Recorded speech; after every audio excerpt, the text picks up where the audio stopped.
Our first guest this evening, John Wilder, Supercharger speaking, right? Supercharge your speaking. Welcome to the show. Thank you so much, Athens. Nice to be here. Now, you are going to tell us this time how to be a speaker to officials. I think last time you were giving us instructions if we were running for public office or something, how Right, to be if you effective. are a politician and you want to reach the public. But we were talking this time about what if you want to go to the officials and plead your case, for example, and have everybody understand where you're coming from and understand your situation, hopefully maybe decide that you have some valid points. I noticed when attending a city council meeting or board of supervisor, or even the Modesto Irrigation District or MID water meetings, I can see some of the officials' eyes glass over. And it's like, I'm listening intently to the people who are talking, but how can we grab the attention of the people who we want to have pay attention to us? Well, let's take your presentation and let's assume that instead of a presentation, you're putting together an ad for the National Enquirer. Okay? The headline is the first thing you read. The headline has to jump out at you. You know, like, boy caught in refrigerator eats own foot, or something like that. You see something like that and you say, I have to read more. You've seen that one, right? Something very similar. Okay, yeah, right. That's what they're wonderful at. They get that headline that reaches out and grabs you, because how often do you read an article when the headline doesn't interest you? You don't. And the same thing if you're presenting to a board of directors or whatever, you say something at the beginning that's not interesting, and people go, okay, what else do I need to do? And they're into other things by then. Once they've turned you off, it's really hard to get back. So you need to come on with a bang, with something very definite. A promise is a real good thing. A promise? A promise of what I'm going to cover and why it should be interesting to you. Okay, so if you can get that right out at the beginning, I'm going to tell you, like, for example, if you went to a board of directors meeting and you said, I have something that is so important to you that somebody, for example, called me last night and threatened my life if I shared it. I just had to be here and share it anyway. You think anyone on that board is going to go, well, let's see what else I have to do? No, they're going to say, what? What is it? Right? Okay, so I'm already coming up with catchphrases or headlines for my next TV show. Okay, so okay.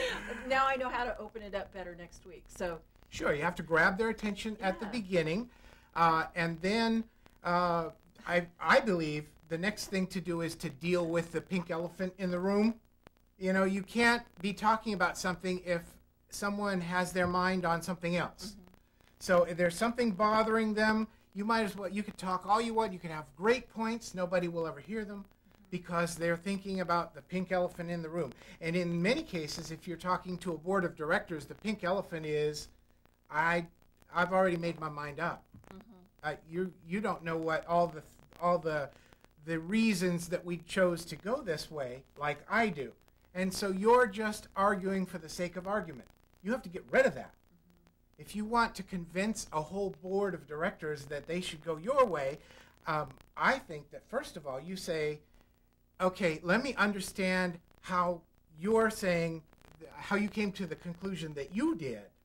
And if I understand right, you said this, and then you go down their list of reasons that they chose to do it their way.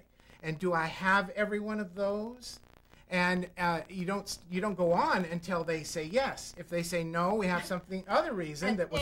Your 3 minutes are up. Yeah, right. But I mean, you wanna cover and make sure that they know that you understand their point and their reason for doing what they've decided to do before you go on, and then you can say, now here's why I think that what you're planning will not work anywhere near as well as you think it will work. And they'll listen to you because any argument that they had, you got rid of it. You said, okay, I understand completely what your side is, and I have new information. Well, I want to go back to the catching the I want to call it tagline, but that's not what it is. Like when I open the show, it's like, "Hi, I'm Athens Abell. Welcome to On Watch." Okay, very pleasant, very nice. Give me an example of how I can open the show and really grab their attention. Okay. You could say, if you live in Modesto, this is going to be one of the most important shows you'll ever watch this month. Oh, that's good. Okay, what if you live in Turlock? Give me an example. No. Okay. No, I'm kidding. No, what I'm saying is you want to say something to grab. Say, I'm offering this story which is going to be of interest to you. If you're a homeowner in the Central Valley, for example, you don't want to miss what's coming up because we have something very important to your life, and it's going to make a huge difference in how much money you have to retire on. Would you turn it off, or would you watch? Okay, got it. Okay, so I have to give an enthusiastic teaser in the beginning. Sure, and enthusiasm is another part of the thing. I used to work with a lady who had a modeling agency and a modeling school, and when she first got into it, one of the girls would come to her and say, Dolores, I'm so excited, I won. And Dolores would say, oh, that's nice. And she didn't match their level of excitement. Mm-hmm. And so then they got the idea that, oh, Dolores doesn't care about me. So she had to learn to match excitement. So later, when girls would come up and say, Dolores, I'm excited, I won, Dolores would say, that's wonderful, I'm so proud of you. And she didn't feel any different, but she put out better emotion. Mm-hmm. And that girl now feels like Dolores loves me because she's in sync with me. She's right in sync. She's at the same level that I'm at. Okay, now that is what happens if somebody comes back with a lower enthusiasm. Mm-hmm. Now, it's not exactly the opposite if someone comes back with a higher enthusiasm. If, like, for example, you're on the board of directors and you're running the meeting and you say, okay, now you, Mr. Jones, you have 3 minutes to speak. Yes. And that's a very low-key thing. And you come up with a real high-energy thing, then people start saying, well, he must be an expert. He knows what's going on. I mean, he's got a lot of passion about that. People associate passion with understanding the material well. Well, okay, going back to addressing the city council or a board of directors or something, and being excited and seeing their point of view, and hopefully you get through that before your 3 minutes are all eaten up. Right. How do you come across as being enthusiastic without, yelling at the city council? If you have a point to make, and I'm picking on the city council tonight, but if you have a point to make, how can you make that without coming across like you're attacking them? Because is it a tone in your voice or something? Yeah, I would say if you're doing the first part right, where you're going over their reasons, you should, if somebody turned off before you got to the part where you said, here's why I think that won't work, they should actually believe that you were advocating that side, not your own side. You want to approach it as you're honoring the reasons that they selected what they selected. And you're saying, okay, and I want to understand this completely. And after you get that all, then you say, okay, now I understand it completely. You've told me everything, and I still think it's wrong.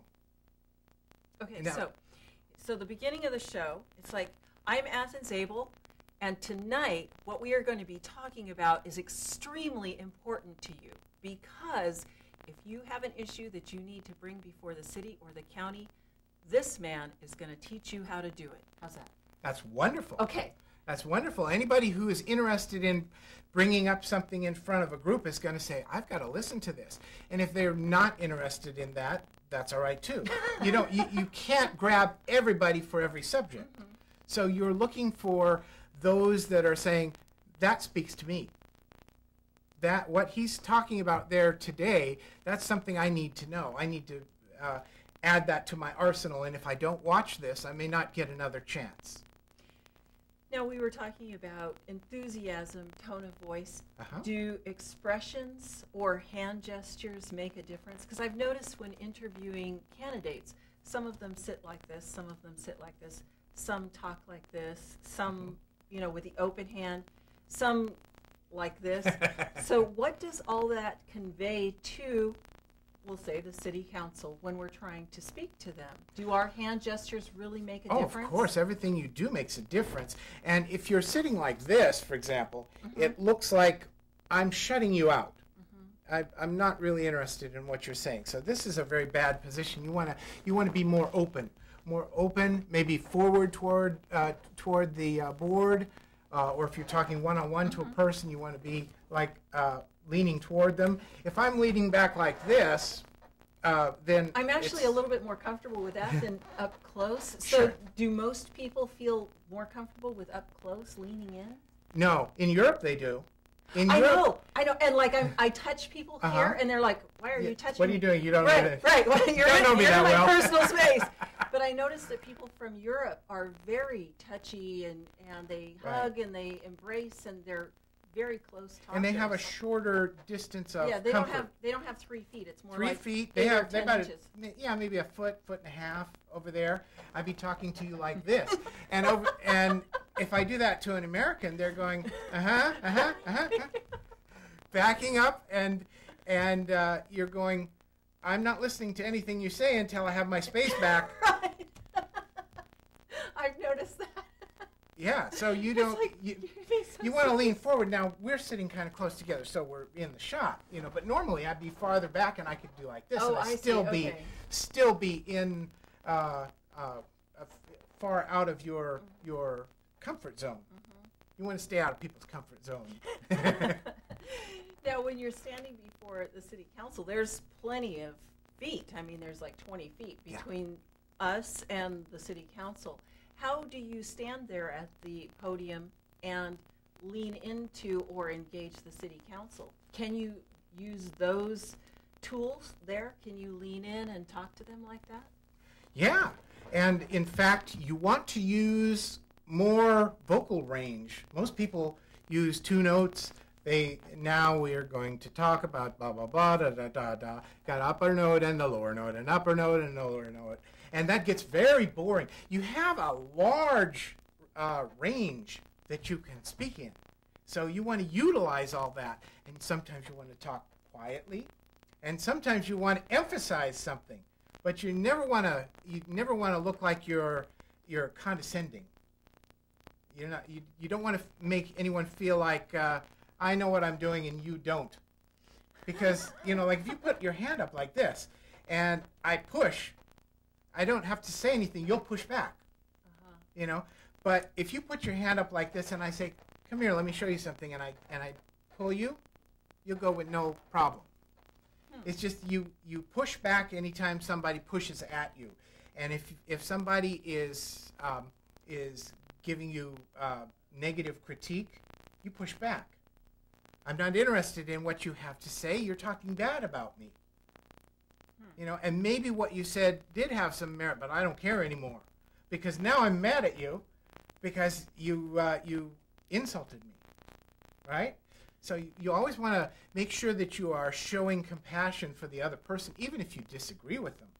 You still want to have compassion for them, because that's how they open up to hear what you have to say.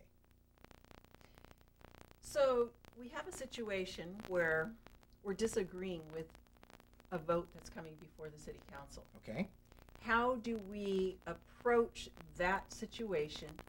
We don't sound condescending. We don't talk with gritted teeth and in a monotone. How do we see their side and still have them hear us, literally hear our plead for this? I think one very good idea is to say, I understand that you came up with this this decision because of so-and-so and blah, blah, blah, blah, blah, and I can see the merit of that, and maybe even talk about the merit of that just a little bit. But I think maybe you are missing something that you didn't consider, because you're kind of looking in with telescopic vision. You're only seeing a small part of the whole picture. And then, of course, getting back to the movement on stage, you'll see a lot of people with the robot syndrome. They move both hands everything is the same. You know, they're doing this, or they're talking like this, or they want to emphasize every syllable of everything, and pretty soon you're not listening to what they're saying. You become immune to it again. Yeah, you start saying, stop that! Stop moving like that! So you can't concentrate on what they're talking about. So they tune you out. Well, at the podium, how can you use your hand? We were talking about this just briefly, and then we got on something else. How can we use our hands or our body when we're 20 feet away to engage the people that we're speaking before? And like I said, it's not just the city council. There's many boards that we go before to talk to them. Sure. Whether it's a group of people like the Kiwanis or Board of Supervisors, how can we engage them, you know? You have to be, like an actor is taught, be bigger than life. Because 20 feet back in the 20th row, if you do that, just wink your eye a little bit, 20 feet back, no one sees that. You have to, you have to overdo it on stage. And you move like, if you've ever seen melodrama, you know, the villain will grab the heroine and say, sign the deed or I'll tie you to the railroad tracks. And she goes, oh dear, what shall I do? And she moves all over the place because they had really big audiences, and way in the back couldn't see anything real small that you do. That's why it's easier to go from bigger to smaller.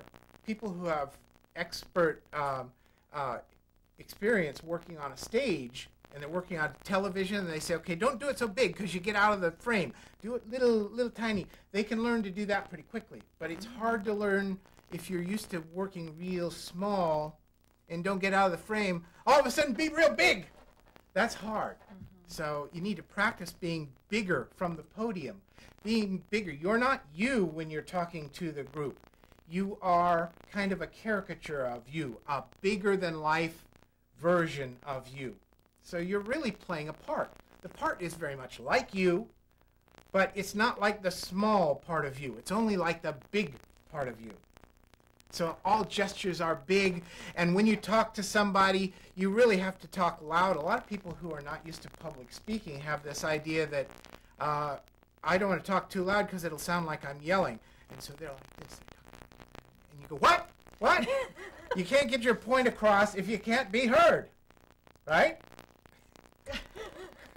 Well, how do you come across speaking loudly without sounding like you're yelling at somebody? Because I have come across this because I actually speak very loud in person and on TV, and when I go to speak before the city council, I don't want them to think that I'm yelling. I mean, how can I come across as bigger than life without sounding like I'm scolding them or yelling at them? Right. A lot of that has to do with what you would be taught as a singer. You get taught breath control. You push from the diaphragm. You breathe deeply and you lower your diaphragm. So actually your stomach should go out, and when you're breathing out, your stomach comes in to push the air back out.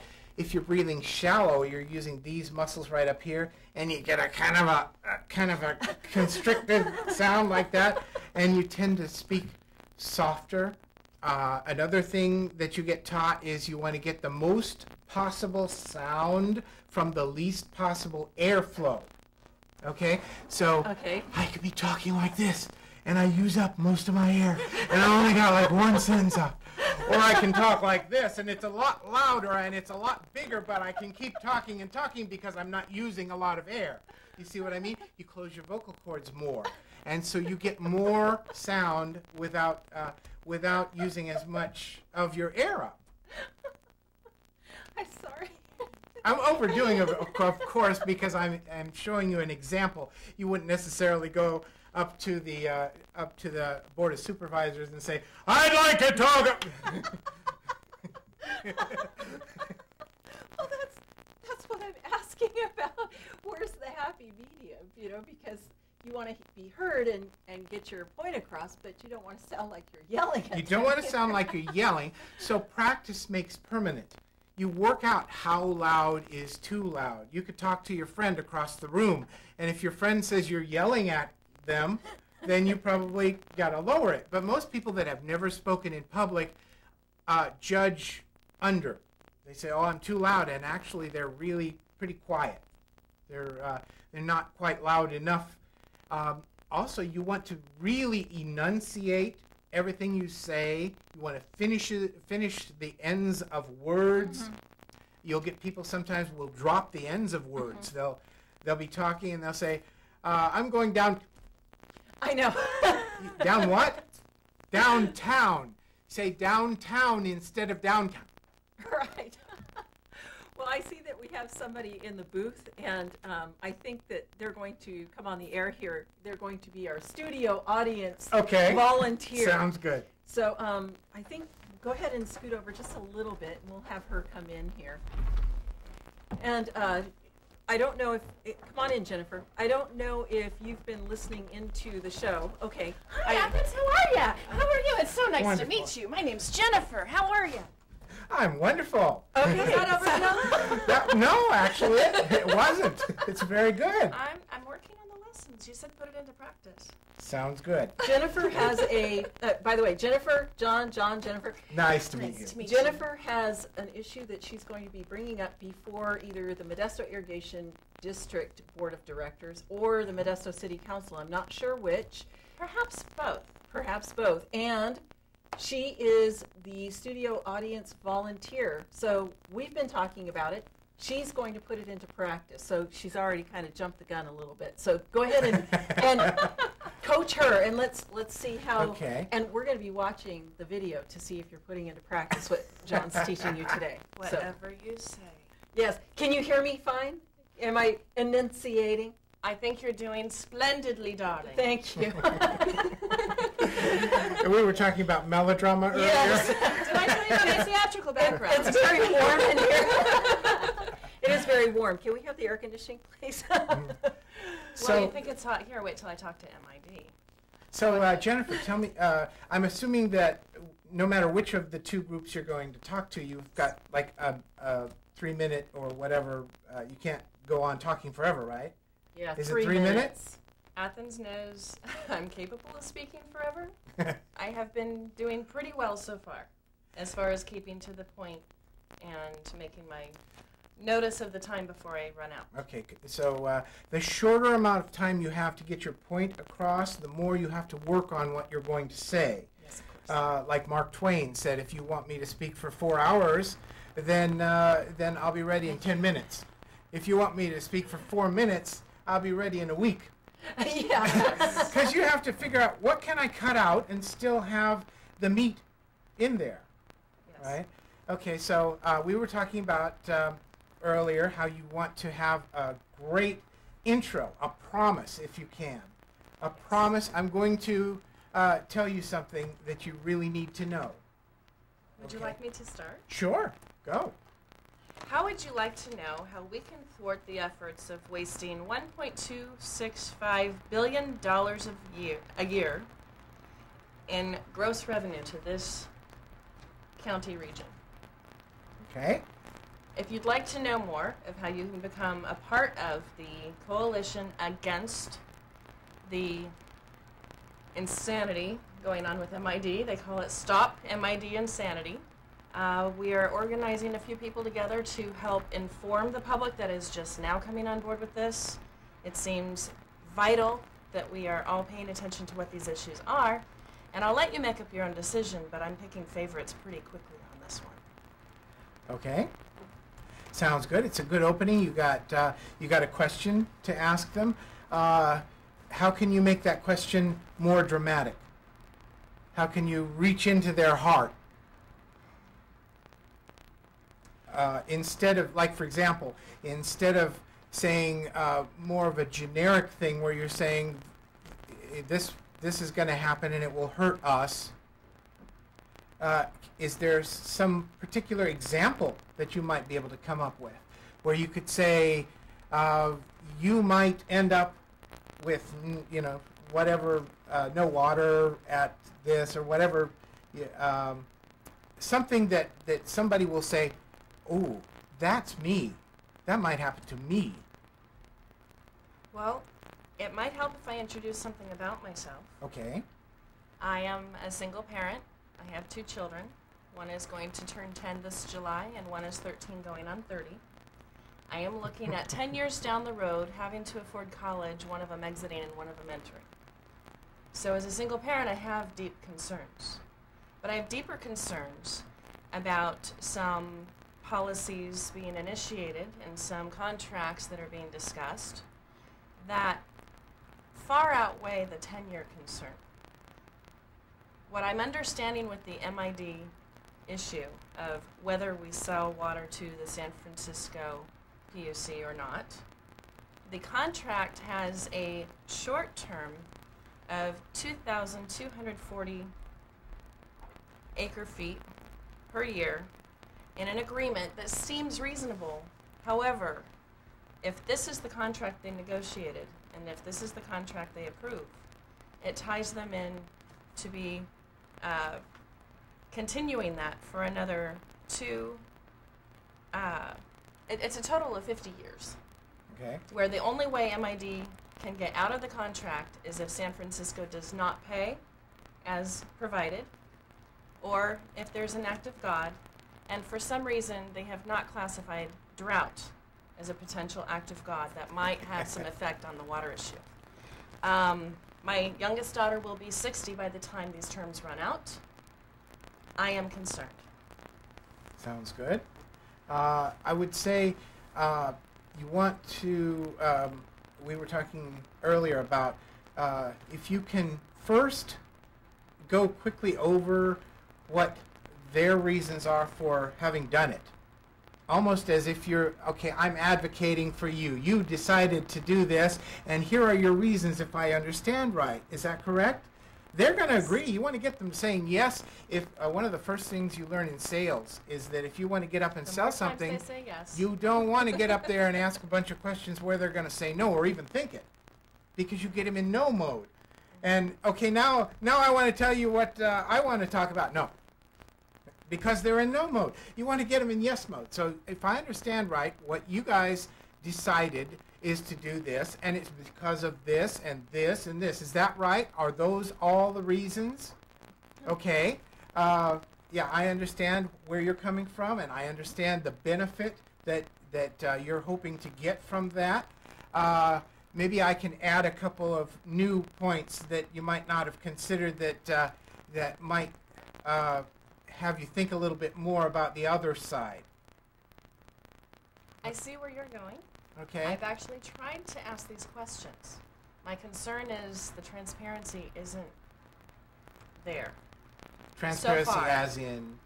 Of the concerns that would lead the MID board, and I understand each individual has a vote coming up in July. They've postponed it a bit for various reasons. My concern is there's been a lot of claim to infrastructure needs. There's been some understanding of a secondary water system to come online. However, these terms seem to negate the fact that they will have water to use in that secondary system after it's been renovated. Okay. So when I've asked questions pertaining to why is this a good idea, I asked someone particular this morning, my specific question was, I have just thrown myself into researching all of this. I have a passionate interest about understanding why this could even come about, and is there anything you can tell me that will prove to me this might not be such a bad idea? Because at the moment, I'm concerned, and I haven't really found some valid ways to balance that out from another perspective. Could you help me? Okay. I would still say your first approach should be talking to them about their reasons and why they believe their reasons are valid. Because once you get that out of the way, they can't use those as ammunition against you. Because if you're sitting there saying, well, you know, here are reasons that it won't work, then they're sitting back saying, you just don't understand the criteria we used to come up with this. If you understood all we understood, then you would have come up with the same answer. So if you can prove you already do understand everything they used, and you still have a valid reason for not doing it, now they might listen to you. I thought about that, and I was glad I started the questioning with someone I knew was friendly to the cause of not voting for this contract. All right. I was asking, devil's advocate, let me know, what are the good sides to this? As the contract stands, the person's statement to me was, there is nothing good about this contract, it needs to die. Okay, they must have found something good, because they wouldn't vote for it if there was no benefit for anybody, even them. So you have to dig deeper and find that and Yes. bring it up. Bring it up in your argument against it. Considering I'm new to this, I am still doing my research. I don't want to tip my hand fully of all of the conversations I've been having lately. Sure. There's certainly a lot of contentiousness and a lot of misunderstanding. And I think once you get away from the politicizing of this and you look at the bare bones, what is the cause, what is the effect? I believe there's a very strong and valid reason the majority of people will see this contract needs to be negated. Okay, before we go any further, we're almost out of time for this segment, but I want to go back to if she can leave here tonight with how to approach the board with her very first opening statement. You had your opening statement here tonight. How can she approach the board with an opening statement that will grab their attention, either hand gestures or voice or something? And I would like to have you kind of parrot it. Yeah. Okay. Well, one thing I would talk about is that you spent quite a bit of time talking about you and your family, and how can you cut that down, because that's not relevant to them. Right. It's relevant to you.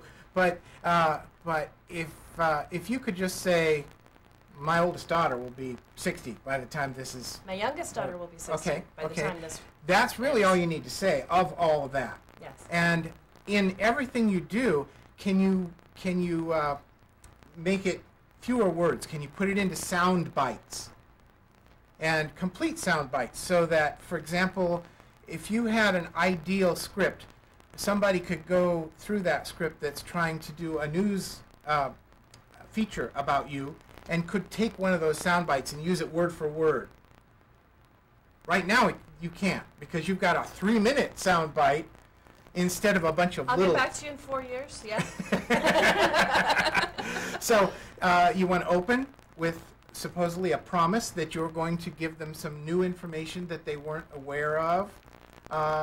You're going to hopefully make sound bites. If you have time, put a story in there, because telling stories always sells. And you're selling, even though you're not selling a product, you're selling an idea. So you're still in sales. Okay, so stories sell. Any story that any way that you can personalize it, you can sell. And then at the very end, you want to retell, like you say, tell them what you're going to tell them, and then tell them what you told them. And when you're selling something, you want to ask for action. You never put an ad where at the bottom it just says, here's our number.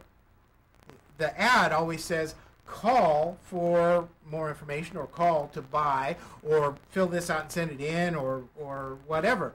It tells you what to do. You have to tell them what you want them to do at the end. Correct.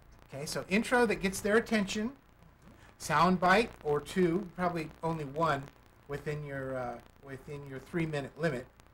After you've let them know that you understand where they're coming from and why they made the decision, and you have extra information that's going to tell them why maybe that isn't such a good idea, even though their points are valid.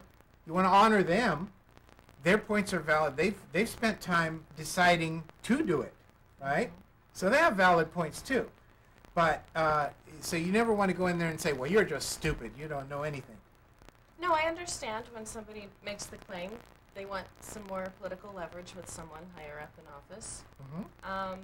It could be an enticement. I don't want to throw the baby and the bathwater down the sewer with no reclamation in place. Right. I just have one clarification. When you said personalize it, you're talking about making it personal to the people you're talking to, not making it Right. personal to yourself. Not necessarily one person that you're talking to. If you're talking to a group, you don't necessarily want to say, and Hey, Barry Jim, over yeah. there, Barry is going to have real problems down the road because of my.